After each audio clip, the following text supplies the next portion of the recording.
संतोष देशमुख प्रकरणामध्ये ताब्यात असलेल्या वाल्मिक कराडला आज कोर्टासमोर हजर करण्यात येणार आहे। वाल्मिक कराडची 14 दिवसांची पोलीस कोठडी ही आज संपणार आहे। त्याला केज कोर्टमध्ये हजर करण्यात येणार आहे आणि संतोष देशमुख हत्या प्रकरणात 8 आरोपींवर मोका लावण्यात आलाय। मात्र खंडणी प्रकरणातल्या आरोपींवर मोका लावण्यात आलेला नाहीये आणि त्यामुळे वाल्मिक कराडवर मोका लावण्याची मागणी आता जोर धरतेय। वाल्मिक कराडने 31 डिसेंबरला शरणागती पत्करल्यानंतर त्याला 14 दिवसांची पोलीस कोठडी सुनावण्यात आली।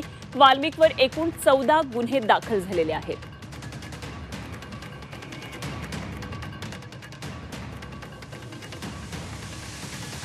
आणि या संदर्भात बोलण्यासाठी माझ्याबरोबर जोडले गेले आहेत माझे सहकारी आणि आमचे बीडमधले रिपोर्टर विष्णू बुर्गे।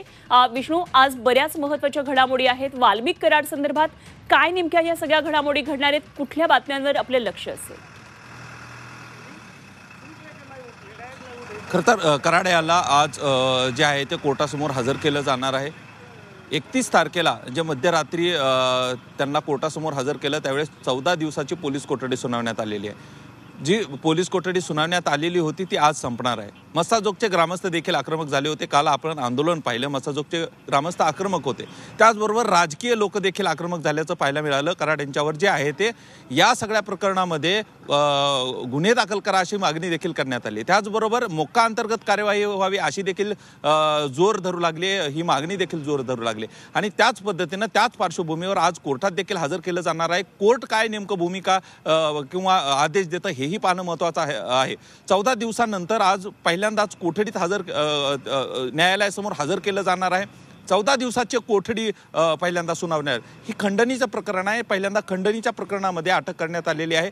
खंडणीच्या प्रकरणामध्ये आज काय होतं याकडे सर्वांचं लक्ष असणार आहे। खरं तर आंदोलन पाहायला मिळाले, त्याचबरोबर राजकीय नेत्यांनी जे मोक्का अंतर्गत कारवाई करा अशी मागणी करण्यात आलेली आहे। या सर्वांच्या प्रक्रियेवर तपास यंत्रणांनी आतापर्यंत तपास यंत्रणांना काय काय मिळाले हेही पाहणं महत्त्वाचं आहे। खरं तर 3 गुन्हे आहेत।